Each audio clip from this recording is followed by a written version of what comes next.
মোংলায় পৌর বিএনপির নবনির্বাচিত সাধারণ সম্পাদক মাহবুবুর রহমান মানিক এর বিরুদ্ধে দায়েরকৃত মামলা প্রত্যাহারের দাবিতে বিক্ষোভ মিছিল ও সমাবেশ অনুষ্ঠিত হয়েছে।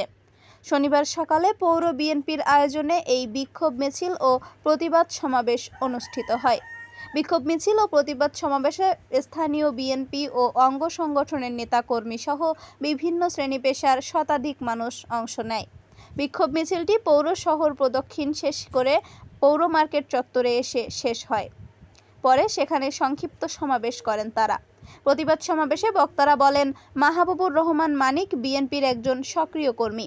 একটি মহল বিএনপি সহ অঙ্গ সংগঠনের ত্যাগী ও নিবেদিত কর্মীদের পরিকল্পিতভাবে মিথ্যা ও হয়রানিমূলক মামলা দিয়ে ভাবমূর্তি নষ্ট করছে।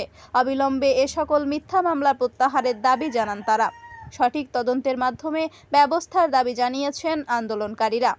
এ সময় পৌর বিএনপির সাবেক সিনিয়র যুগ্ম আহ্বায়ক আলহাজ মোহাম্মদ খোরশেদ আলম, সাবেক যুগ্ম আহ্বায়ক বাবলু ভূঁইয়া, পৌর মহিলা দলের সভানেত্রী কমলা বেগম সহ বিএনপি ও অঙ্গ সংগঠনের নেতাকর্মী উপস্থিত ছিলেন।